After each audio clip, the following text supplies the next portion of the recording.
tenemos ya con nosotros a Pedro Cereceda, que nos acompaña en el estudio y que, como siempre, está aquí de pie esperándonos. Pedro, buenas tardes. Buenas tardes, Ana. ¿Nos sentamos? Por favor.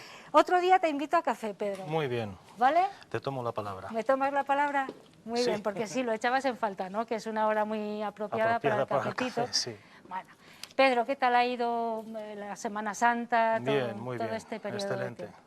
Bien. Tranquila, relajada y visitando ciudades. Dentro de la comunidad, claro. Dentro de la comunidad, porque ya sabemos que tenemos un cierre perimetral que nos Eso es. impide ir a otras comunidades, y además también se han fortalecido mucho esos controles por parte de Policía Nacional, ¿no? Sí, aunque podemos decir que Ávila estamos en unas cifras muy buenas en lo que a COVID-19 se refiere, pero bueno, hay que mantenerlo en esos parámetros. Bueno, Pedro, a mí me gustaría que empezáramos hablando de delitos como los hackeos, porque aquí en esta casa hemos padecido uno, sobre todo los compañeros de Diario de Ávila, a quienes mandamos un beso bien grande desde aquí, porque están haciendo un esfuerzo ingente y lo han conseguido, pero estamos a la intemperie, Pedro. Sí. Es la nueva delincuencia, yo creo, ¿no? Bueno, el hacker son expertos tecnológicos, expertos ingenieros, informáticos, conocedores de la programación y la computación, y su trabajo es entrar en redes ajenas, pero con fines de encontrar los fallos de la seguridad. A continuación hacen un informe y se lo dan a la empresa. Y no se debe confundir con el cracker. El cracker es que efectivamente es todo otro experto, accede a redes que no son de su dominio, pero busca ánimo de lucro. Lo que trata es conseguir información sensible y subastarla, o bien ponerla en la dark web, o sea, la web oscura, la web negra, que es una web paralela a la que conocemos todos habitualmente, pero que para acceder a ella pues hay que tener unos conocimientos específicos. Vale, o sea que no hay que confundir esos términos, pero sí que es verdad que el hacker algunas veces pide luego un rescate para lucrarse Sí, de alguna entonces, manera. la Real Academia de la Lengua lo denomina como cracker. Como cracker. Ajá. Hacker es por así decirlo, la persona que trabaja por el bien de la red, y el cracker es el que quiere obtener un beneficio de una forma ilícita. Vale, en este caso desde luego no han trabajado por el bien de la red, eso lo tenemos claro, o sea que estaríamos hablando de un craqueo, ¿no? Sí, posiblemente. Yo, por lo que he visto en las redes sociales, parece ser que así ha sido. Bueno, sí, atención, porque puede ser muy peligroso, claro.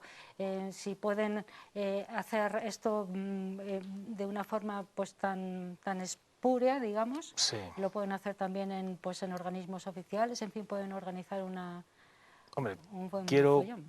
creer que tenemos en los organismos oficiales unos cortafuegos bastante difíciles de sortear para evitar estas cosas, claro. Claro, bueno, me estaban diciendo desde abajo que se lo digan al SEPE, porque efectivamente sufrió uno de estos hackeos no hace mucho tiempo. Entonces, claro, hay que tener mucho cuidado. En cualquier caso, precaución. De redes sociales vamos a hablar y de cómo intentar evitar muchas de estas situaciones. Esto es casi prácticamente imposible evitarlo, porque además todos vivimos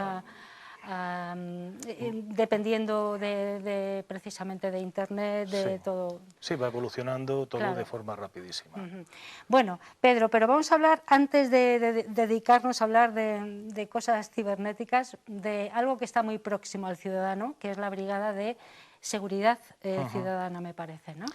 Sí, el fin de la creación de esta brigada, bueno, de esta brigada no, de la Comisaría General de Seguridad Ciudadana, es dar respuesta a las demandas de los ciudadanos de seguridad, es decir, garantizar su libre ejercicio de los derechos y las libertades, reprimir aquellos comportamientos que van contra el orden público. También estamos encargados de la seguridad de edificios oficiales, y con la mera presencia uniformada pues ya prevenimos, hacemos prevención del delito. Entonces, concretamente aquí en nuestra brigada contamos con una secretaría, que es la que lleva toda la gestión, pues desde la elaboración de los servicios hasta cursos que tengan que hacer los compañeros, etcétera, etcétera. Después tenemos una unidad polivalente, que es la que se encarga básicamente de las conducciones, custodia de los edificios oficiales, como he dicho, los traslados. Y luego está el grupo de atención al ciudadano, que son los uniformados, los zetas que se ven, los radiopatrullas que se ven por la calle, y que puedo decir, y no creo que me equivoque, que desde que el ciudadano llama al 091, CIMAC 091, para solicitar ayuda por algún motivo. No transcurre más de 3 minutos cuando ya está allí un radiopatrulla o 2 para solventar esa necesidad que demanda el ciudadano. 2 o 3 minutos, me dices. Sí, no más de 3 minutos, vale. pero además que es que lo he comprobado personalmente. Bueno, claro, también depende si es horario de mañana, tarde o noche, pero la media son 3 minutos. Aparte de esto tenemos un grupo operativo de reacción que comentábamos en la otra edición, que son las personas, los compañeros funcionarios policiales que realizan los controles, los dispositivos selectivos de identificación, y que los establecen y los levantan en cuestión de minutos, porque están muy habituados a ello. Y no se nos puede olvidar la Delegación de Participación Ciudadana, de la que ya hemos hablado en otra ocasión, y la Unidad de Seguridad Privada. Por cierto, esta unidad hace unos días concedió unas menciones honoríficas a una serie de vigilantes de seguridad. Concretamente, el acto se realizó en el Hospital de Nuestra Señora de Sonsoles. Y esto es a nivel de la Brigada Provincial. Luego, a nivel central, si es necesario recurrir a ellos por algún motivo, tenemos una unidad central de protección en Madrid, que es la que da seguridad a las personalidades nacionales y extranjeras. Tenemos guías caninos, que son los compañeros que llevan un perro y que el perro detecta o bien explosivos o bien drogas, según esté adiestrado para una cosa u otra. Y también tenemos subsuelo y la brigada móvil, que son policías de paisano que trabajan mezclándose con los pasajeros en los trenes para detectar si hay algún hurto o alguna actividad ilegal, o incluso colaborando con la unidad de búsqueda de personas que están evadidas de la ley.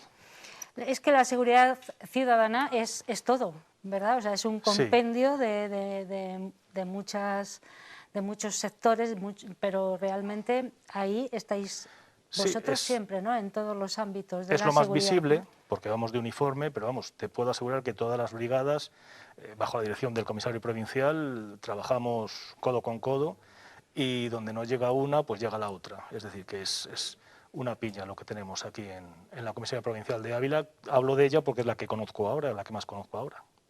Un día podemos hablar de la policía secreta, ¿te parece? ¿O no se puede? Es que entonces deja de ser secreta. Claro, efectivamente. Bueno, entonces no hablaremos de policía secreta, pero bueno, también están ahí ejerciendo un papel, no vamos a decir más. Vamos a hablar ahora, si te parece, de otros delitos relacionados con Internet y de algunos que se nos quedaron en el tintero hace unos días y que tú querías también mencionar, ¿no? Quería mencionar el de los préstamos rápidos, préstamos fáciles. Hemos tenido denuncias en ese sentido en comisaría.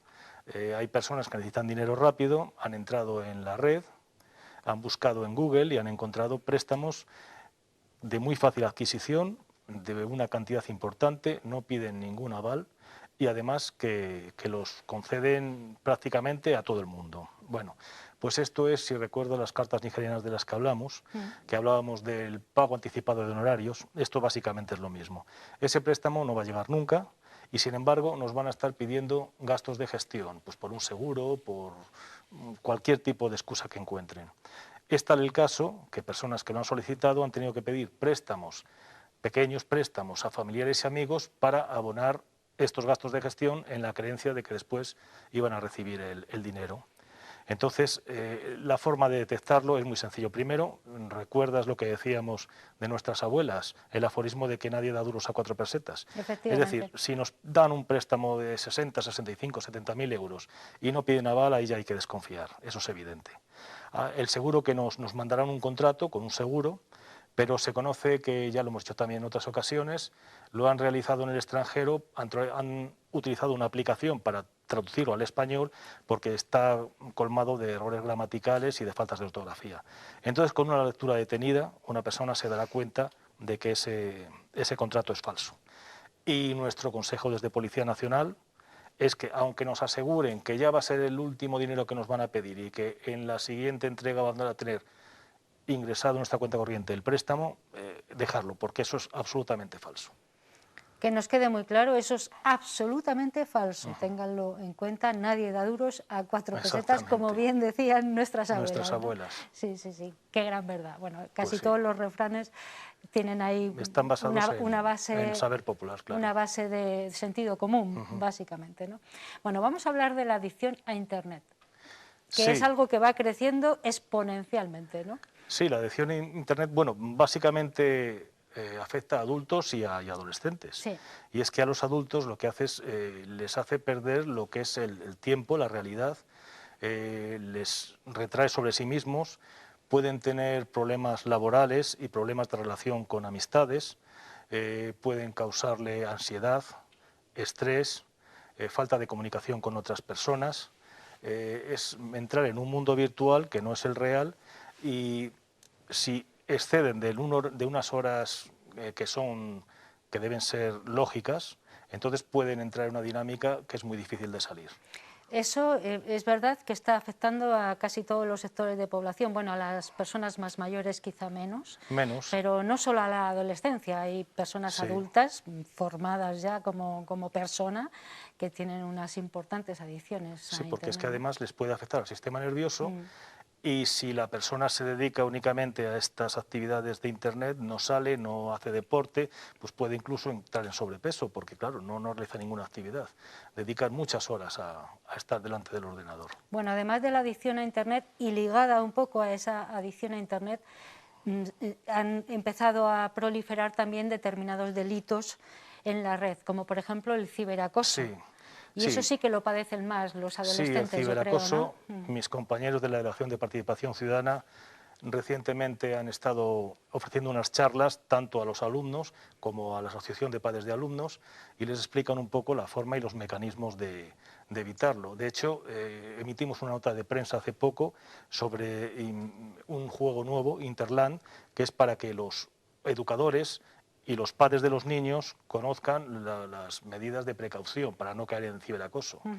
Entonces, el ciberacoso básicamente es que a través de las redes sociales, de un teléfono móvil, mensajería, correos electrónicos, de una forma constante y reiterada, hay una serie de personas que está ofreciendo un maltrato psicológico, insultos, amenazas, menosprecios, vejaciones e incluso amenazan con difundir información confidencial de la víctima. Entonces, eso tiene una serie de consecuencias, evidentemente. Al menor que lo sufre le causa absentismo escolar, no quiere acudir al colegio, le provoca baja autoestima, le puede provocar daños psicológicos y depresión, incluso se cierra en sí mismo, no se relaciona con la familia, con los amigos, tiene el expediente académico, es decir, tiene fracaso escolar, y puede tener también trastornos alimenticios o alimentarios, en el sentido de que puede sufrir anorexia o bulimia. Anorexia es que deja de comer y bulimia es todo lo contrario, se atraca de comida, pero después Y luego provoca se el vómito. purga. Ujú. Exactamente. Sí. Y bueno, en el peor de los casos se puede llegar al suicidio. El adolescente puede llegar al suicidio como la solución para escapar a esa situación en la que se encuentra. Aquí la Policía Nacional ha detectado delitos de este tipo frecuentemente entre la población juvenil, Yo te adolescentes. diría ¿Cómo que no está? a este extremo, pero ya te comento que la Delegación de Participación Ciudadana realiza una excelente labor hablando con ahora de forma virtual, hablando con los adolescentes, con los alumnos de los institutos y de los colegios, hablando con los educadores y hablando con la Asociación de Padres de Alumnos, para que si en este momento hay algo que se parezca más de la más mínima forma a este tipo de ciberacoso, lo que tienen que hacer es hablar con el educador, hablar con el tutor, con los padres y ponerlo en conocimiento inmediatamente de la policía. Claro, ahí la dificultad es que el adolescente, en este caso, o la víctima, se abra y cuente lo que está pasando, ¿no? Eso es lo más Sí, difícil. los padres, bueno, incluso los educadores, se pueden dar caso porque observan que un Que menor ha algo no cambiado de pasa. actitud y que algo está ocurriendo. Entonces, con cierta facilidad lo localizan y lo detectan. Bueno, estamos hablando de seguridad ciudadana. En este espacio estamos seguros que cada 15 días aproximadamente compartimos con Pedro Cereceda, el portavoz de Policía Nacional en Ávila. Hemos hablado de precisamente esa unidad de seguridad ciudadana que embarca y a muchas personas, a muchos profesionales y que también bueno, pues abarca casi todo lo que hacemos diariamente en la sociedad actual, pero hemos hablado de ciberacoso, de delitos relacionados con la red como pueden ser los hackeos, que tristemente tenemos cercanos además, y de muchas otras cosas que si te parece, pues como no da tiempo a más, pues podemos... Si realización y tú me reanudar. dejáis un minuto, Sí, claro. es para hablar de los pedófilos. Bueno, Sí. hay que diferenciar pedofilia y pedófilo. Pedófilo es el que le gustan los prepúberes, es decir, los niños, Sí. y pederasta es el que ya supera la barrera de la contención legal y entonces incurre en un ilícito penal y ya mantiene un tipo de relación sexual con el menor. Bueno, pues estos pederastas hay que tener mucho cuidado con los niños porque utilizan un fraude de identidad, un fraude de estado civil, se hacen pasar por otra persona, un menor de adolescente como ellos, y intercambia fotografías, consigue fotografías comprometidas de su víctima y ya entra el juego de la extorsión y del chantaje. Cuidado con ese tema, entonces, yo no sé, Pedro, pero a mí me parece que esto requiere otro programa, Me parece y hablar perfecto. de ello de forma pausada y ver qué es lo que no, de ninguna manera, tenemos que hacer para evitar esto. Y tienen que avisar a los educadores y a los padres Muy en bien. estos casos. Pedro Cereceda, muchísimas gracias una vez más por estar con nosotros en esta sobremesa. Es un y placer. en 15 días nos vemos, ¿te parece? Sí, sí, por supuesto. Muchas gracias. Vamos a hacer una pequeña pausa publicitaria, pero enseguida estamos con ustedes.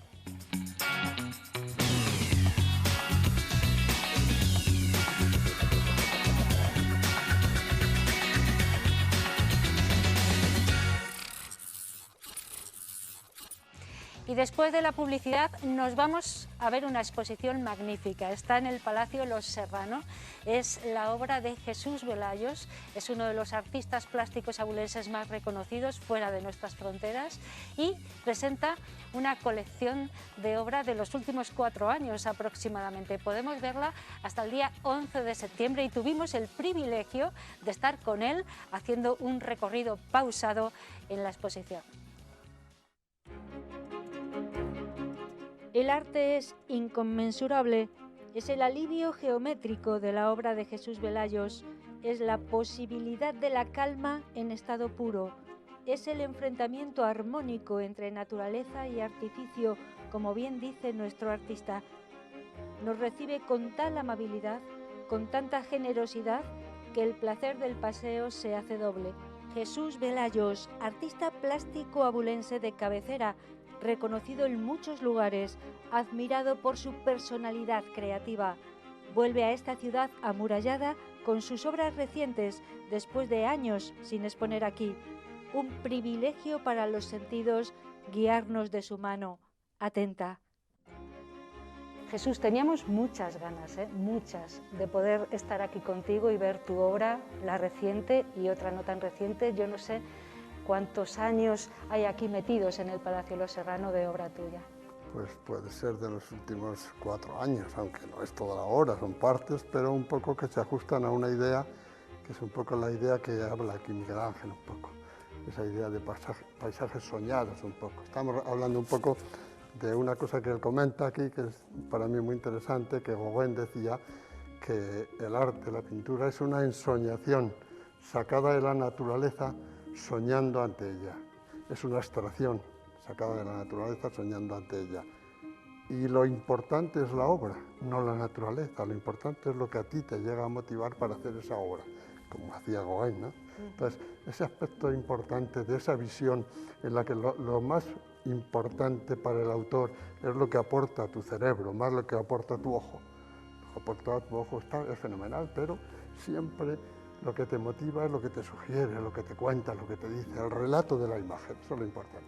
O sea que estamos en mitad de unos paisajes que han nacido de tu cerebro, pero a través también de tu mirada a lo que te rodea, ¿no? Tú que conoces mi estudio y mis cosas, verás que yo casi siempre parto, yo soy un hombre de pueblo.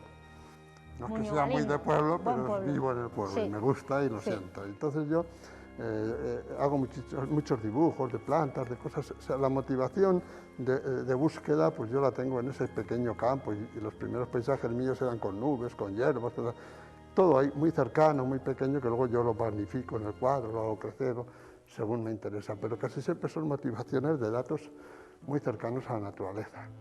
Por eso, esta mañana, cuando tú me has oído, yo decía una frase que se acerca mucho a Kenneth Clark, que decía árboles, nubes, flores, caminos. Todos esos elementos que nos causaban temor, otras veces nos causan placer, pero que conviven con nosotros. Yo convivo con esos elementos y los utilizo como compañeros de trabajo, compañeros de viaje. Son el cajón desastre de mi estudio, que yo los cojo de ese cajón desastre cuando los necesito y los pongo en mi cuadro. Y van contando, relatando y dialogando conmigo. Vamos a ver algunos cuadros, porque bueno, estábamos hablando antes de que hace ya Muchos años que no venías aquí a Ávila a exponer tu obra, desde 2009 decías, ¿no? Sí. Y aquí lo tenemos, una flamante exposición, además en un enclave privilegiado, ¿no? Cuéntame un poquito cuál es el relato de esta exposición que tenemos. Pues mira, yo con lo que dices, yo tenía que disculparme un poco, porque la verdad es que yo el trato que tengo aquí es una maravilla por vosotros, por ti, por todos, por esta casa, por José Luis, por la directora Lola, por todos. Siempre he tenido un afecto y un cariño grandísimo. Lo que pasa es que yo siempre pienso que lo que yo hago es un poco más, como yo me he movido pues, en Madrid o en París o por ahí, me da como cosa pensar que aquí una zona del realismo como es esta, a lo mejor mi obra va a ser rechazada, pero es al revés, yo creo que gusta y aceptan. Ese pequeño miedo a veces me hace quedarme y hacer a lo mejor allí, pues que este año has puesto 3 o 4 veces en colectivas, y otros años igual, en Alma, que sea. Una trayectoria muy... Pero a veces me reto un poco, y yo creo que a veces me equivoco, porque desde luego a mí yo noto que aquí me quieren. Y eso claro que sí. Es muy importante. ¿Cómo te gusta más que te digan pintor, artista plástico? Bueno, pues me da igual. No sé, ahí hay matices, ¿no? Hay matices, sí. Yo creo que pintor es más de oficio y artista plástico es más de tu cabeza, tú haces juegos. Entonces, artista de tu cabeza. plástico. Lo que pasa es que para mí un artista plástico tiene que tener el bagaje de las destrezas y las técnicas de la antigua Escuela de Bellas Artes. Quiero decir que aquí en Ávila todos los que hemos pasado por allí siempre han sido unos hombres con unas manos como Florencio Galindo, Sardina y demás. Yo cuando llegué allí ya estaba enchufado por estos hombres. No, pero tú eres uno de los grandes, ¿eh? Pero allí todos, Ricardo, todos hemos tenido un juego importante en la facultad porque éramos buenos en esas habilidades y destrezas, ¿no? Claro. Eso te hace luego poder hacer lo que quieras. Porque aunque yo haga una raya o un plano, yo sé que mi mano hace lo que yo quiero. Nunca va sola. Mi cerebro es el que pinta y eso te lo has aprendido en ese aprendizaje técnico previo. ¿Y entonces qué es lo que has querido aquí? Por ejemplo, en estas obras que vemos, cuéntanos. Bueno, mira, esto es exactamente el relato de un paisaje jugando con 2 elementos fundamentales. Todo lo que diríamos orgánico, que es el juego de la casualidad, del agua, de los elementos vegetales que ves en otros cuadros, las transparencias, todo eso, y después todo el relato de lo que es la geometría, que es lo que llamaríamos artificio, que siempre se contraponen, incluso la palabra artificio es maldita en el mundo del arte, pero yo creo que el artificio es el que construye una sociedad. Si has vivido en Madrid, vas a Nueva York y a cualquier lado, y el que ha hecho grande eso ha sido el artificio, sin olvidar lo natural, pero el artificio es fundamental. Entonces yo juego con esos elementos, juego con la superposición. Tú imagínate que esto es un damero de juego, en el que tú tienes unos elementos que construyen el damero, como planos de un escenario, de una escena, y luego unos elementos que juegan por allí. Estos elementos hacen un poco el juego del aire, de la fiesta, de la alegría. Estos elementos son recuerdos de vegetales, de edificios, de torres, de atalayas. Como dice el crítico que veis allí, que habla, que es Tomás Paredes, que es un crítico importante, dice de mí eso un poco, que le recuerda todo esto a enseñaciones sobre nuestra tierra, las atalayas, las torres, es un poco de castellano. Sí, efectivamente. Sí. Es una forma de construir un paisaje, pero lo que te quiero decir, Ana, que en resumen es construir un paisaje que tú estás soñando en tu cabeza, pero que no es una cosa gratuita, ni casual, ni elemental. Puede parecer simple, porque para mí el arte tiene que ser sencillo, como Miró, no tiene que ser una cosa complejísima y tal. A ver, aquí tenemos sobre todo lienzos, cuadros, pero también tenemos alguna escultura de la que luego nos puedes hablar, sí, pero sobre todo son cuadros que transmiten, pues eso, mucha carga de todo lo que nos rodea, lo que estabas diciendo. Hay algunos que son más recientes, ¿no? Como ese que tenemos ahí en el fondo. Ahí ves que tenemos elementos vegetales que juegan también dentro de todo este juego. Esos elementos, aparte de hacer una representación casi totémica de ese elemento del propio vegetal, pues juegan también al contraste que estamos hablando de lo natural, lo geométrico, de la naturaleza como orgánica, como todo lo orgánico. Yo es que eso es una cosa que lo he visto muchas veces, cuando en tu estudio dejas caer algo, una cosa, tú lo estás comparando con el otro elemento que es artificio, estás viendo que a veces establece un diálogo extraordinario. De hecho, esas cosas que te encuentras. Claro, es lo que te iba a decir. Hemos tenido el privilegio de ir a tu estudio en Muñoz Galindo y hemos visto cómo hacías arte de trozos de faros de coches que te habías encontrado. Eso es maravilloso, ¿no? Claro que sí. Ahí verás colas que también son un poco más forzados, pero todo eso pequeño es fundamental, porque hay un museo en Cuenca, el de Antonio,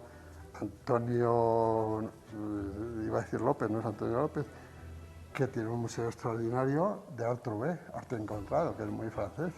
Por eso te digo Art Trouvé porque es allí donde nace la idea. O sea que realmente la naturaleza te da elementos, o porque se han cambiado de orígenes, un poco lo de Duchamp, ¿no? La de la taza del váter puesta así. Sí, o sea, sí. Nuestra cabeza funciona así. Los elementos, es como hacer en la Edad Media. Tú metías un hueso y decías que era de un santo, y al final ponían poniendo una estatua y ese santo sacaba en el altar mayor y ya era el santo. Todo es un poco el juego de sí, el artificio que dices tú, efectivamente. Sí, sí. Velayos se llama esta exposición. Hablamos, claro, decimos Velayos y decimos mucho. Llevas toda una vida con una trayectoria muy fuerte, muy fructífera además, con mucho éxito. Eres un artista plástico, vamos a decir, con mucho renombre, muy afamado, no solo en España, sino en otros lugares. Y sin embargo, un hombre con miedo de venir a su tierra, eso me llama la atención. Bueno, es un poco más que miedo, respeto, respeto. ¿sabes?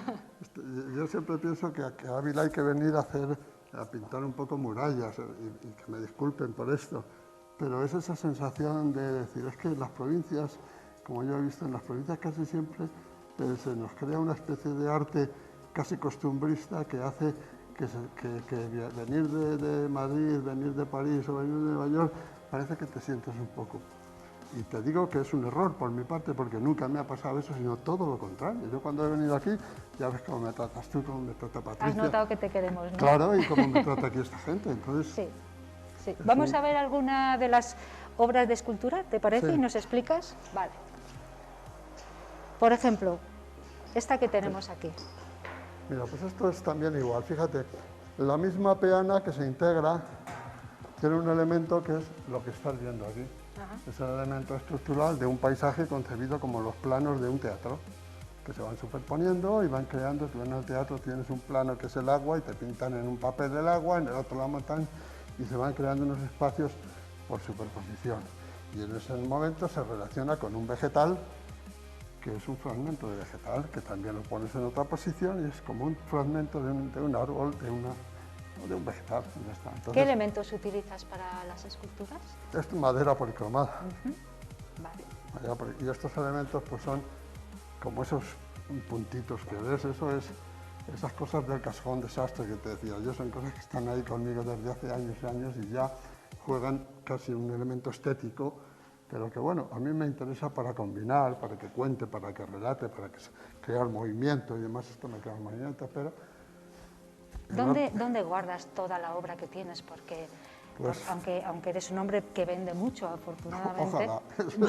Yo entiendo que sí, que no vendo pero tendrás mucha obra. Tengo ¿no? bastante No sé obra cómo, almacenada, pero sí. porque produzco mucho, más que por otra cosa, no porque ojalá vendiera mucho. Tengo un almacén aquí en el pueblo, en una parte de arriba, que ves que hay una escalera que está plegada, todo eso arriba es un almacén. Tengo obra también en el estudio de Madrid, tengo obra en la galería de Kreisler, que tiene un buen fondo, y no sé, alguna cosa más en alguna galería, pero no demasiado. O sea, es que me gusta guardar cosas guardadas, no sé por qué, una tontería, sí. Porque eso se puede pudrir ahí porque eso de pensar en tus hijos, en tus nietos es absurdo. Bueno, no, está bien, bueno. es una filosofía de vida también. Me llama mucho la atención tu movimiento de manos, mueves mucho las manos, ¿no? Bueno, como buen italiano, sí. Es lo único que aprendí yo de los italianos, la expresión. Aunque eres de Muñoz Galindo, ¿no? El amor. Es que las cosas tienen una idea en nuestro cerebro que casi siempre es plana, es una cosa, es como el agua, ¿no? Y la mano te construye volumen, siempre te da. Cuando hablas de una mujer, cuando hablas de una escultura, yo necesito que mis manos lo cuenten un poco o sentirlo, aunque sea un movimiento que no lo pienses, ¿no? Una cosa que surge, pero bueno. Vamos a seguir caminando porque me hablabas de unos collages que tienes por ahí, ¿no? Claro, estos son los collages que dices, ¿no? Que son recientes, son pues, de reciente creación o llevan también ya una vida... Sí, más o menos. es un poco parecido a lo que viste en mi estudio, ¿sí? Aunque aquí hay cosas más forzadas, por ejemplo, estos materiales que están dándoles calor para producir esa sensación, otras cosas son encontradas, trozos, pero si te das cuenta es lo mismo que los cuadros, o sea, hay unos elementos planos que nos estructuran una especie de espacio, un espacio casi escénico, y después otros elementos que son más narrativos. Juegas con una línea, un poco la línea del cielo, esa famosa, ¿no? Pero estás jugando con unos elementos y bueno, pues todo eso enriquece siempre un cuadro y sobre todo hay muchos datos que son casuales, que crean en una pintura intriga, o sea, si tú metes una letra o un texto, casi siempre induce al espectador a intentar buscar una asociación, aunque solo sea estética, pero es producir eso. Juegas un poco con eso entonces, ¿no? Con tenerle al espectador atento, ¿no? Exactamente, es que el espectador tiene que buscar aquí su cuadro, y eso es una forma de buscar él su relación. La relación puede ser literaria, puede ser simplemente una motivación estética. Aquí, como ves, pues es una motivación con la pintura que yo hacía antes. Estamos hablando de ese mundo de hierba vegetal, que yo era como cuando cogía un de eso y lo levantaba como si fuera un cartón de un escenario. Efectivamente, cuando has hablado de los escenarios, es cierto, yo parece que estoy viendo aquí escenarios, ¿no? En los que se pudiera interpretar una obra de teatro, ¿no? Es que es el juego, mira, si ves a gente como Miró o esta gente grande, realmente el concepto suyo es haber llegado después de una gran experiencia a una cosa sencilla, a una construcción sencilla pero esencial, en la que sobra traer todo lo que no es necesario y están las cosas importantes. Entonces, yo creo que esto para mí es buscar eso, llegar a una cosa muy sencilla, estética pero sencilla. Y estamos hablando de un paisaje, y tú ves aquí pues unos planos que se superponen en vertical, cuando el paisaje es una horizontal, pero jugamos con el elemento que es toda esa base, como en un juego, el tablero del damero del ajedrez y las figuras de ajedrez, pues si todo eso lo puedes tú ir poniendo y lo vas relatando a tu manera. Y en la escultura, ¿qué papel ocupa? Porque bueno, de vez en cuando nos dejas caer ahí un volumen, ¿no? No sé si eso lo tienes también organizado en esta exposición para decir, esta va aquí, esto no, en fin, ¿cuánto tiempo te lleva también montar una exposición como esta, que además tiene mucha obra, porque no sé cuántos cuadros tienes aquí colgados y cuántas, no lo he contado, pero tiene mucha obra. Podría perder alguno sin darme ni cuenta. Cuéntame un poco cuánto tiempo te ocupa montar una exposición, porque tiene que tener un hilo conductor, un comienzo, un nudo, un desenlace, en fin. Esta exposición se monta con la obra de estos últimos años, te digo yo, pueden ser 5 años, 6 años. Entonces hemos cogido unos elementos que se diferencian unos de otros, aunque todos tienen su relación. Los collages, que nos pareció muy oportuno que estuvieran como una parte solo. Los dibujos, que es un poco el origen de todo. Sí. Que ahí nace todas las ideas esas de transformar elementos que tú copias realmente y luego vas jugando con ellos como si los totemizaras. Es el juego de la fábula, joder, de hacer que el zorro hable o que no sé qué, porque tú lo has convertido en un ser humano. Entonces, humanizar o totemizar esos elementos para que jueguen luego como fichas en mí. No sé, es una cosa muy simple, pero bueno. Sí, pero que lleva un tiempo de, pues eso, de organización mental para luego decir esto tiene que ir así, ¿no? Yo creo, como me decía muchas veces a mí Florencia Galindo, dice, lo tuyo es una llegada, porque hablábamos de su pintura muchas veces y tal, y entonces a mí me gustaba mucho, pero yo no hago nada parecido a ti. No, si es que es cojonudo, tú es que tienes tu camino y tú haces una llegada. Sí. Eso es muy importante también. Jesús, tienes obra muy grande y obra muy pequeña. Sí. O sea, tú no te encuadras en unas dimensiones concretas, ¿no? Porque tienes cuadros muy grandes y luego obra bastante pequeña, de detalles, ¿no? Como podemos estar viendo aquí ahora mismo. Cuando exponía en la Galería de Tursa y en las galerías de Afinsa, Joaquín Castro Veraza, que fue un crítico muy famoso, decía que, Velayos, tú cuando te mueves a gusto, con los mejores resultados, es en un 80 por un 80. Un poco mayor que estos cuadros que tuve yo alguno aquí. En estas exposiciones colectivas ha habido alguno, con materia, con densos y tal. Y es un formato que antes, para ser pintor, en una galería grande tenías que llevar unas obras grandes. pequeño para vender, pero 4 grandes. Si no pintabas cuadros de 2x2, no entrabas en una buena galería. Es verdad. Era fundamental que se viera que tú tenías el poderío suficiente para dominar eso. El espacio, ¿no? Es lo que decimos siempre, para ser torero hay que torear en las ventas. Y luego ya... y luego ya te permite hacer otras cosas. A mí me gusta ese tamaño también porque me permite la libertad de hacer un gesto con una mancha y luego controlar y poco a poco jugar, como siempre he hecho yo. Te vamos a pedir una cosa, es un poco difícil lo que te voy a pedir, pero vamos a despedir nuestro paseo, aunque luego nos quedemos charlando contigo tranquilamente y viendo la obra, en el cuadro que para ti signifique más, en tu favorito. Es muy difícil, ya lo sé. ¿Quieres que lo hagamos? ¿Hacemos el juego? Yo tengo aquí un cuadro que es un cuadro sencillo, simple, esencial, pero que me gusta. Pues vamos a él. Y aunque solo sea porque me gusta, es el que voy a elegir para eso. ¿Vale? Venga, vamos a él.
Ya estamos aquí, después de la publicidad hemos hecho rápidamente el cambio de mobiliario que requiere nuestra tertulia, porque ya saben que cada 15 días, aquí, bueno, siempre hablamos de muchas cosas, pero cada 15 días discutimos en el mejor sentido de la palabra, hablamos de cosas y tenemos aquí a contertulios que contraponen sus formas de ver la vida, porque de hablar de la vida es de lo que se trata. Y fíjense, hoy vamos a hablar de lo público y lo privado.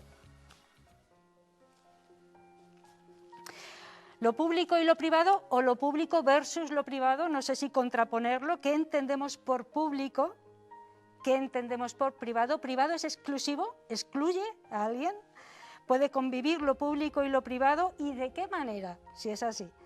Los riesgos de cada uno de estos sistemas de organización social, estaría bien que también salieran aquí. Sobre la marcha hablaremos de todo ello. Y de los derechos fundamentales que están englobados en lo público y en lo privado. Y me parece a mí que también vamos a hablar de hackeos y de las exposiciones que tenemos ahora mismo a un peligro inminentes que no sé si está dado por lo público o por lo privado. Bueno, en fin, saldrán muchas cosas y aquí en plató vamos a hablar con Rubén Jiménez. ¿Qué tal, Rubén? Bien. Muy buenas.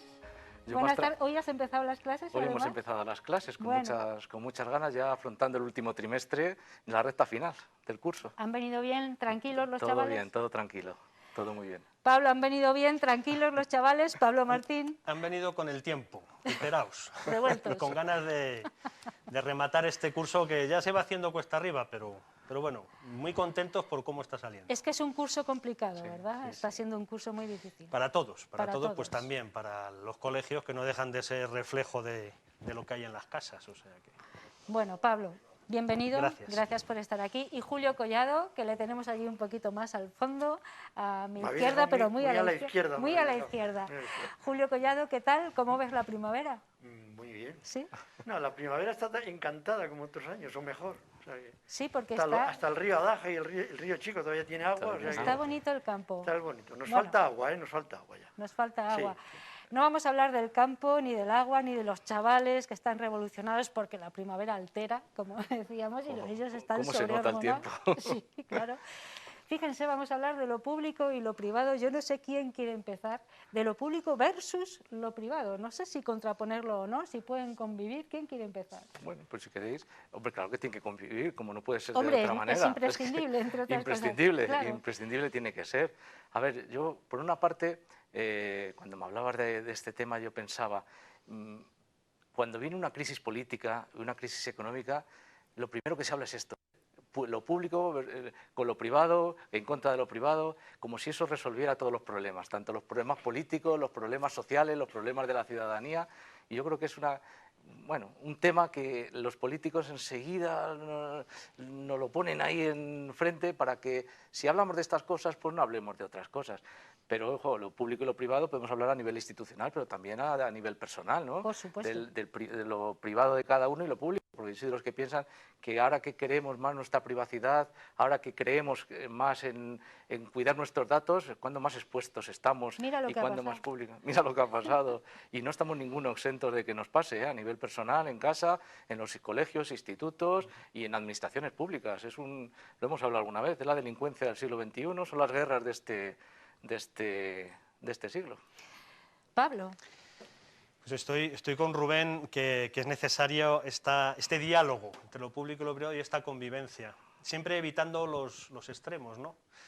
El que haya un excesivo paternalismo por parte de la administración, que sea la que gestione toda la vida, incluso la personal, o al final el otro extremo, que los que defienden la libertad de cada uno, en el fondo es la libertad del más fuerte, donde queda la mayoría de la gente desprotegida y nos vamos al otro extremo. Entonces, en esa gran zona gris del medio es donde hay que ajustarse pues, a las situaciones sociales, históricas, personales, y es donde está lo bonito, ¿no?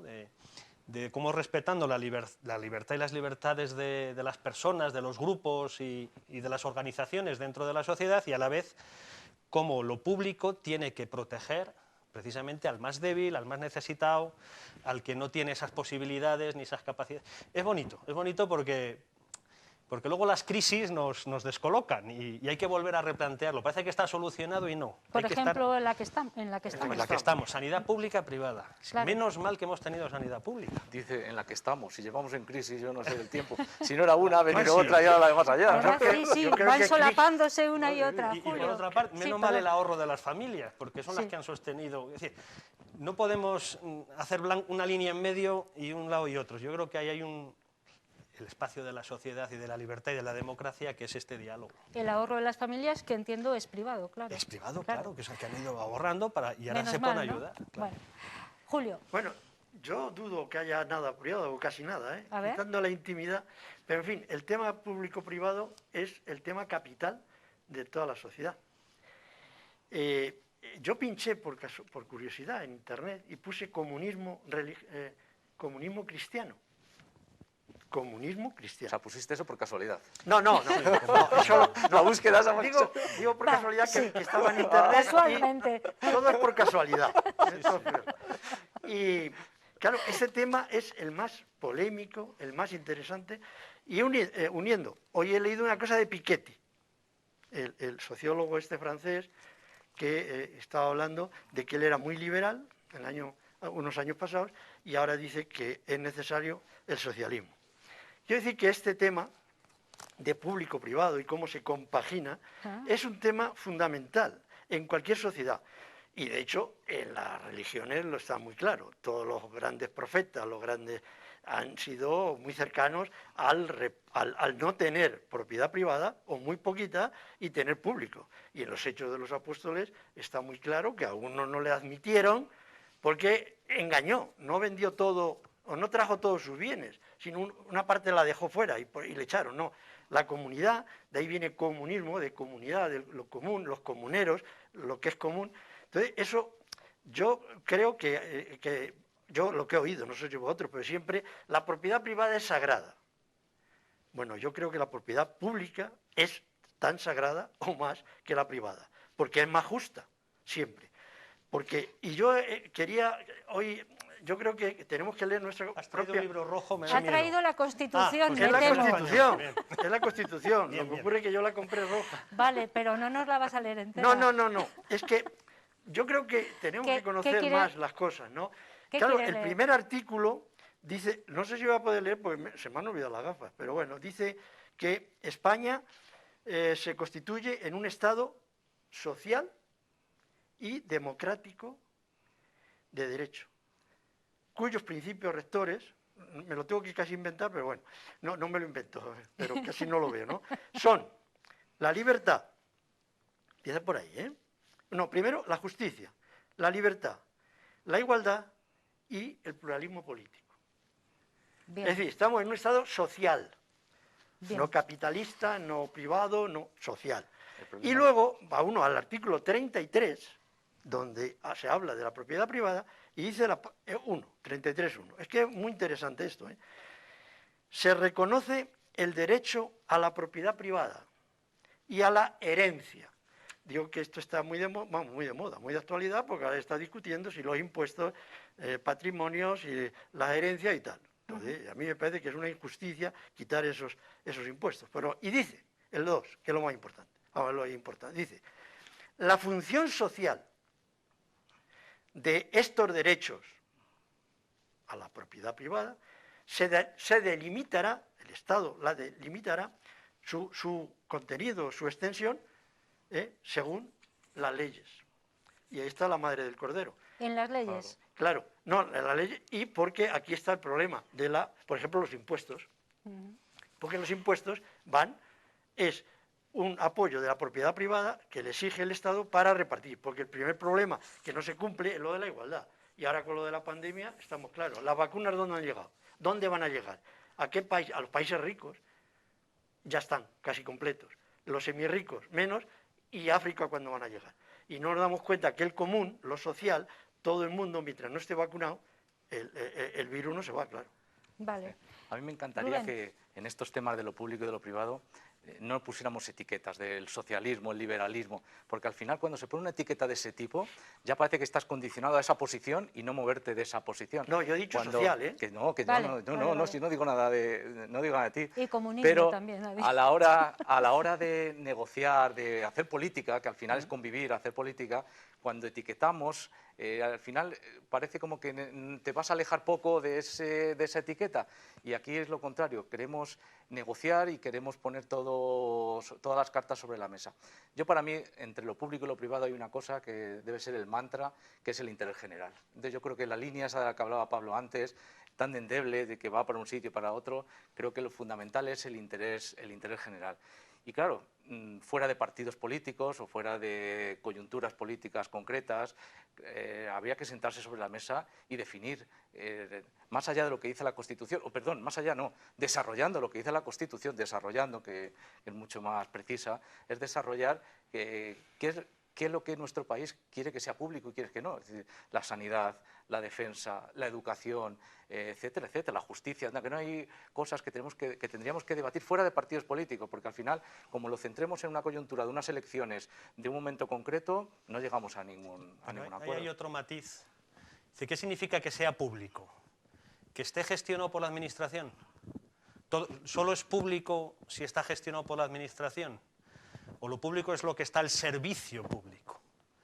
Que está dando un servicio, que está protegiendo los derechos, que está desarrollando esa Constitución. Es decir, porque hay otro peligro, ¿no? Que es siempre los extremos. Un estatalismo donde el Estado es el garante absoluto y único de lo público, y entonces deja muy poquito margen a las iniciativas de organizaciones, de ONGs, de grupos, que también tienen respuestas que nacen de la propia sociedad para responder a las necesidades de la gente. O el otro extremo, que el Estado sea tan raquítico que no tenga herramientas para poder llegar y esos servicios básicos que tú dices sean de verdad para todos. Bien. Está claro. Hay una línea fácil de entender, que es la justicia, que es la desigualdad. La justicia social. Qué fácil No, de no, entender. claro. Facilísimo. Claro, ¿cuál es el problema ahora? El problema ahora mismo, el problema que está muy clarito es que la desigualdad provoca las guerras, los enfrentamientos, las violencias. Es la desigualdad. ¿Qué está sucediendo? Que cada vez, ahora mismo, con la pandemia, se es más desigual. Es decir, que los que tenían antes más, ahora van a tener mucho más. Ese es el problema. Entonces, ¿y eso quién lo origina? Es la propiedad privada. ¿Qué pasa ahora con las farmacéuticas? Tienen tanto poder que están doblegando a los estados. Es decir, y no hablo yo de estados como organismos, sino al bien común. Porque ahora lo que interesa sería el bien común. No. Por eso dije yo lo de la propiedad privada. Pero, si la propiedad privada es sagrada, es intocable, vamos a mal sitio. Habría que empezar definiendo entonces, o que intentáramos definir aquí, qué es para vosotros el bien común, porque para algunos el bien común es el dinero. Estamos hablando de cosas, es muy clara, la justicia. Claro. Sí, ¿Qué es la justicia? O la desigualdad. Vamos a discutir qué es la justicia. No, la desigualdad. El problema está en la desigualdad. Si todos somos... Pero es que tampoco somos... O debemos ser hermanos... Sí, pero iguales ¿en qué? Porque tú tienes iguales más en años... derechos. Tú tienes Iguales en derechos y en deberes. Oportunidades, deberes... en deberes. Tal. Pero luego no somos más igual. Es decir, tú tienes una experiencia y que yo no tengo. Y eso te hace pues mucho más... Sí, pero eso no implica desigualdad.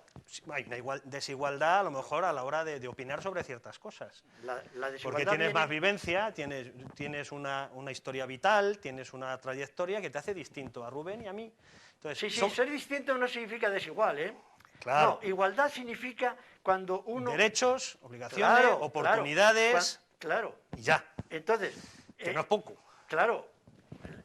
Desigualdad significa injusticia. Y la injusticia provoca una violencia del que está arriba respecto al que está abajo. Por lo tanto, ahí tiene que estar la delimitación. ¿Por qué yo creo que es más... ¿Por qué yo defiendo más lo público que lo privado? Porque lo privado se monta sobre el negocio, es decir, sobre la plusvalía, sobre el tener dinero y el tener más y acumular más. Mientras que lo público se entiende, en una democracia, que se reparte. Y esa es la función de los impuestos, ¿eh? No es otra. Es que no haya gente que cada vez tenga más, que lo hay, porque las leyes fiscales no son justas, no dan como era norma, como debía ser, a cada cual según sus necesidades, y cada cual tiene que arrimar el hombro según sus posibilidades. Esa es la ley. Todo lo que se salga de ahí es injusto. Y vivimos en una sociedad altamente injusta. Pero altamente injusta. Bueno, hablábamos de que debían convivir, era imprescindible que conviviera lo público y lo privado. Yo no sé qué preserva más los derechos fundamentales, lo público o lo privado, se tienen que imbricar. Yo entiendo que lo público muchísimo más, pero al hilo de lo que decía Julio, yo creo que había que romper ciertos esquemas que tenemos preconcebidos. Por un lado, lo que defienden es que lo público es ineficiente y por otro lado dicen que lo privado siempre van a lucrarse. Yo creo que ni una cosa ni la otra. Yo creo que habría que llevar a un entendimiento, a un acuerdo. Por otra parte, claro, hay que definir o queremos saber quién maneja lo público. Cuando digo quién maneja, ¿es la política? ¿Es el Estado? ¿O es a nivel local? ¿O puede convivir una empresa una empresa pública gestionada por lo privado? ¿Eso existe? ¿Ese concepto nos puede valer? Que son tantas cosas tan difíciles de... No, ahora hay mucha gestión privada que es público y lo gestiona lo privado. Claro. Si ese es otro problema, que a veces los gobernantes se desentienden y que lo haga una ONG. Subcontratan. Una subvención. Que lo haga una subcontrata. La basura, que lo haga... Hombre, pero si es un negocio, ¿por qué no es público? A ver, Pablo asentía cuando Rubén ha dicho hay que saber quién maneja lo público. Es que eso es fundamental. Yo vuelvo a la anterior. No restringir lo público a lo administrativo, a lo gestionado, que es el último garante de ese librito rojo, y por eso tiene que haber una administración muy potente en las cosas importantes. Yo eso y ahí eso es lo público. Pero con unas leyes también justas. Porque claro, si no hay leyes y el justas, desarrollo de la Constitución. Claro. Pero luego hay otra cosa en medio entre lo público y lo privado, que es la subsidiariedad. Es decir, ¿hasta dónde tiene que entrar la administración? El pan es un derecho. Si no hubiera pan para todos o no hubiera posibilidad de adquirir el pan, pues tendría que haber panaderías estatales. Pero es que no hace falta. ¿Por qué? Y son negocios, y es privado. ¿Y en el terreno energético, por ejemplo? Claro, bueno, pues ahí está. ¿Y cuántos políticos? ¿Y en la banca? ¿Cuántos políticos que no puede pagar la luz? Se han colado en las energéticas y en la banca y en... Claro. Pero claro, a lo mejor si no hubiera tanta influencia política sería más público. Yo por lo que veo el problema es que para un camino se va rápido, pero de vuelta es imposible.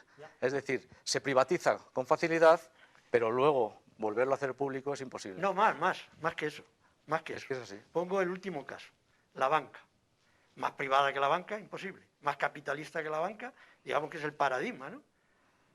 ¿Quién ha tenido que poner dinero? No sé cuántos, 100.000, no sé cuántos millones. Bueno, ¿quién ha tenido que poner dinero? ¿Y quién está poniendo dinero? Por eso yo al principio planteaba si es que de verdad lo que dice que es privado y no es público. ¿Cuántas empresas reciben subvenciones públicas? Es decir, pagadas con el impuesto del común. Y luego, ¿qué hacen con los obreros? ¿Qué salarios están pagando ahora mismo? Tenemos ejemplos claros en la Nissan. Claro, miles claro. de dineros públicos han llegado a esa Entonces, fábrica para que las se autopistas, mantenga. Claro, entonces, las autopistas de autopistas, peaje, por ejemplo. Pero lo de la banca es, vamos, paradigmático, ¿no? O sea, todo, venga, estos que defienden el liberalismo, que el dinero está muy bien en el bolsillo de cada cual, que eso es lo que dicen los liberales a ultranza, bueno, pues no, despreciad las subvenciones públicas. Y sin embargo ahí está. Por eso te digo que va más allá. Pero es que el no es que se privatiza primero. No, es que el ejemplo que ha puesto no es una subvención pública, es peor todavía. Escucha. Es un rescate. Es que se han convertido empresas públicas que funcionaban. No me quiero meter, por ejemplo, lo último, por ejemplo, en las funerarias de Madrid, como un ejemplo, ¿no? Empresas públicas que funcionaban, que daban vida a los ayuntamientos, se han privatizado. Y como decía Pablo, ¿quién cogió esas privatizaciones? Igual que Correos, los altos funcionarios de Correos, ¿no? Pero es que más que todavía eso, no es que una vez que se privatice, volver a lo público es tremendo. ¿Vosotros pensáis que si no se hubiera privatizado Telefónica no estarían todos los pueblos ya con la fibra y con todo? Claro. Igual que el tren en su momento llegó hasta el último pueblo de León, o etcétera. Sin embargo, se privatizó y ahora cuesta llevar la internet o llevar la fibra a los pueblos una barbaridad. Pero mira, la ley actual... Nos queda un minuto, señores. Sí, la ley actual que rige en España, y yo creo que en todos los países más desarrollados, es la siguiente. Se privatiza lo que da dinero. Y a la hora de que se producen déficits, como los bancos, se hace público, se socializa, de ahí viene se socializa las pérdidas. Y esto no puede ser, porque Pablo. Cada vez unos son muy ricos, cada vez tienen más, y otros tienen cada vez... Y el banco malo, que no has dicho nada de él. El Sareb, por ejemplo. Venga. Digo, porque terminamos, hacemos una ronda última. Resumiendo que mientras la sociedad esté viva, este debate está vivo. Sí. Porque las circunstancias históricas nunca son las mismas y manteniendo los márgenes claros, en esa vida que hay en medio es donde nos tenemos que mover, desde los legisladores hasta la iniciativa personal, individual, privada, y todos colaborando al bien común, que el bien común es de todos. El de la mayoría y sobre todo los desprotegidos. Sobre todo atendiendo a los más necesitados. Para igualar. Julio, medio minuto. No, digo que, claro, si ahora mismo el Estado de Derecho en España, teóricamente es así. Entonces, como la propiedad privada nunca se satisface, porque es por egoísmo, queremos todos, queremos tener más, entonces, ¿qué tiene que hacer la democracia, los parlamentos, los gobiernos? Pues ponerle esto hasta aquí y de aquí para allá nada. Rubén. El último segundo. Nada, que el arte de hacer política es el arte de equilibrar. Es decir, el capitalismo crea riqueza, sí. ¿Qué pasa? Que la riqueza queda muy concentrada. El arte de hacer política es repartir eso de manera más justa, equilibrada y de forma social. Muy bien, pues de lo público versus privado hemos hablado hoy con Rubén Jiménez, Pablo Martín y Julio Collado en nuestra tertulia en 15 días. Os veo de nuevo. Muchísimas gracias por estar aquí. Gracias. Cuidaos mucho, ¿vale? Y mucho ánimo a toda la redacción del diario. Mucho ánimo del diario y seguramente esto nos hace más fuertes. También este virus informático. Hay que adaptarse a todo.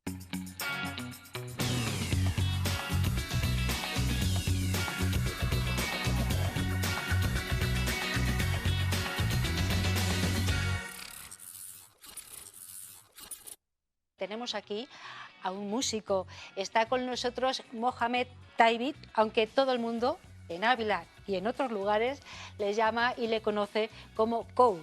Buenas tardes, Kou. Buenas tardes, ¿qué tal? Kou con K. Sí, con K. ¿Y ese nombre por qué, Kou? Surgió una noche estando mucha gente, pero no tiene un significado como tal. No tiene un sentido ni significa nada. Nada. Suena bien y ya sabes, cortito, sí. ¿no? Y dije, Bueno, Kou, tú vives en Ávila, Sí. estás aquí, ¿desde cuándo? Cuéntame, háblame un poco de ti. Yo soy de Marruecos, pero ¿Sí? llevo en Ávila desde los 3 años, soy prácticamente de aquí y nada, llevo aquí toda mi vida, entonces soy abulense. Eres aulense Sí, de casi de sí, sangre, sí, ¿no? sí, Aunque hayas sí, sí, nacido en Marruecos, bueno, sí. pero te sientes muy integrado aquí, ¿no? Tan integrado que hace música, lo hace desde hace ya mucho tiempo, pero no solo aquí, Kou, porque tu música anda por ahí, en todas partes, ¿no? Sí, hace 3 años empecé a pinchar y a producir y no es hasta la cuarentena que empecé más a pulir la música y pude firmar mi primer contrato en mayo, estando en la cuarentena, mucho tiempo produciendo, muchas canciones y una de ellas es un proyecto muy grande y muy bueno y pude firmarlo en Alemania, En Alemania, nada en, menos. Bueno, en una discográfica alemana. a ver, tú eres DJ, me dices, has estado pinchando aquí y también Sí, en pincho otros aquí. sitios. Cuéntame un poco cómo es ese trabajo. Es movido, es divertido, pero a la vez es muy cansado. Yo creo que todo el mundo todos los DJs que ahora mismo me escuchen están de acuerdo. Es muy cansado, tanto física como mentalmente. Es muy divertido poner música, hacer que la gente baile, entretener, levantar una pista. Es muy entretenido, muy divertido, se goza mucho, siempre y cuando tengas la técnica y la calma, porque al final de las noches acabas cansado en muchos aspectos. Claro, Pero, la gente que os ve ahí y tal, parece que nada más es hacer, subir un poco la mesa y no sé qué, y pero qué ya. va, no tiene nada que ver, ¿no? ¿Cuál es el secreto de un buen DJ? Cuéntame. El secreto es leer a la pista, leer cuando la gente, la mayoría del público quiere una determinada música, quiere más música de un estilo o de otro. Eso es el secreto y poder hacerlo bien a buen tiempo y Pero ¿y eso sacarlo. cómo lo sabes? Nada más observando a la gente. Observando, sabiendo qué es lo que más se mueve, sabiendo la música que se lleva más ahora en el país, en la ciudad, y saber ponerlo al tiempo adecuado y levantar bien la pista. Claro, y lo tienes que hacer además en décimas de segundo algunas veces, Sí, cambiar y sí, sí, tal. sí. Un poco psicólogo tienes que ser también para ver un poco a la gente. Sí, Es complicado, ¿no? es complicado, pero al fin y al cabo, con la práctica y viendo al público, fallando también, muchas veces fallando, se logra. Fallando, ¿qué quiere decir? Que pones algo que a la gente no le gusta o Muchas que no le veces mueve. todos hemos puesto canciones, música que no pegaba, pero que sentíamos que a lo mejor pues pegaba, nos gustaba y hay siempre un determinado público que no lo acepta y otro que sí. Entonces, cuando esa mayoría que no lo acepta ve que no es la música que más les gusta, es cuando ves que vas en el camino no correcto, en el equivocado. Entonces, tienes que cambiar. Bueno, para ser DJ te tiene que gustar la música, claro. Claro, ¿Cuál es evidentemente. dónde te sientes tú más cómodo? La música que tú escuchas en casa. Ya no digo Yo, la que tú haces, que sí, hablaremos de ella después. La música que tú, cuando quieres disfrutar de la música, te pones para relajarte o para lo que quieras. en realidad no tengo un género determinado. Me gusta todo tipo de música, escucho todo tipo de música, sinceramente, todo tipo.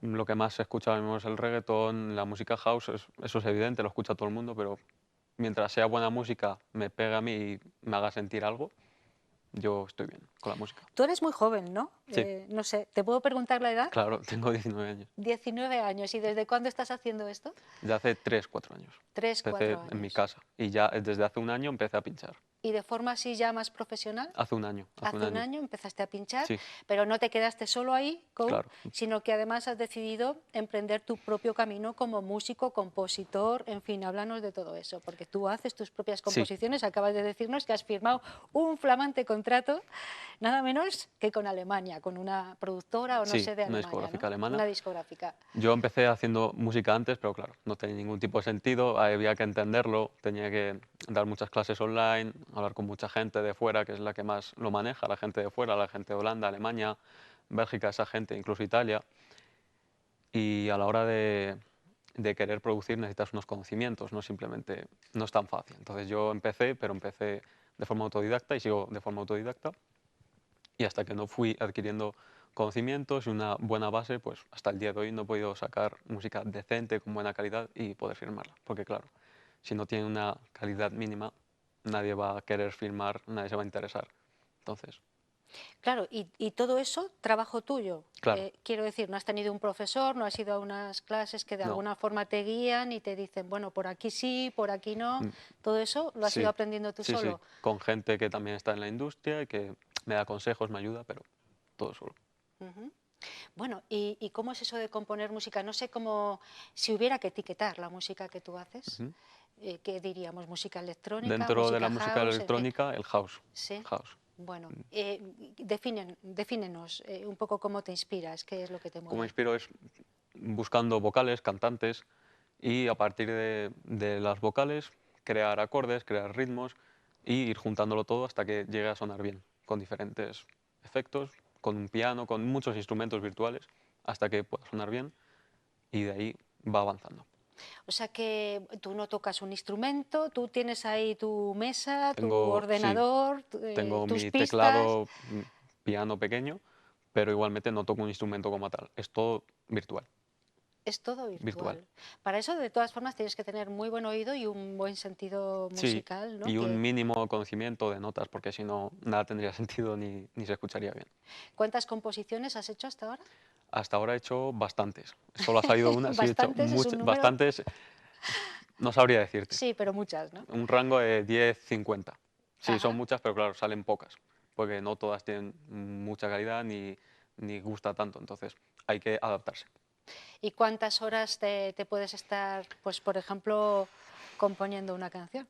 Al día, ¿Sí? ¿Al día? al día, muchas, muchísimas. Hay que saber compaginarlo y también no cansarse, porque es como pinchar. Al final Sí, acabas agotado física y mentalmente, y sobre todo los oídos, eso también. Pero sí. hay que tener mucha calma. Aparte de eso, Kou, ¿estás estudiando? ¿Estás haciendo alguna...? Sí, estudio y lo intento compaginar. No tiene nada que ver, porque no estudio nada de momento relacionado con la música, no, De momento. de momento. Veremos. Bueno, ¿te gustaría? Me gustaría mucho, Ujú. mucho poder hacerlo. Bueno, Sí. puedes hacerlo, eres muy joven, ¿no? Todavía. De momento. Entonces, nosotros vamos a acabar hoy con una composición de Kou, pero queríamos hablar con él para que nos explicara un poco cómo son estas composiciones. Esto que vamos a escuchar, Kou, cómo se llama y cómo lo has hecho. Aunque en el vídeo final vamos a ver un poquito el proceso, que estabas ahí en casa, bueno, que parecía una locura, pero cuéntanos un poco cómo lo has hecho. Lo hice, claro, en cuarentena estaba todo el mundo pues, entre el teletrabajo, estudiando, tal. Yo saqué mi máximo tiempo, en vez de en jugar o en otro tipo de entretenimiento, quise centrarme en hacer buena música, intentar conseguir lo mejor. Y de a lo mejor 5 proyectos de cuarentena, uno de ellos es este.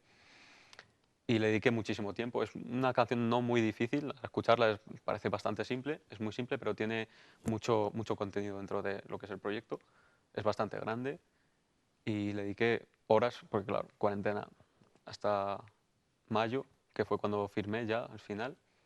O sea, que estuviste desde marzo, desde que nos dijeron estado de alarma y tal, no se puede salir de casa, tú cogiste, te metiste ahí en tu habitación con el ordenador y con todos tus aparatos y tu teclado y tal, y dijiste, yo de aquí no salgo sin una canción potente, ¿no? Exacto. Y cuando hice, creo que son 5 proyectos de esa cuarentena, y uno de ellos es este.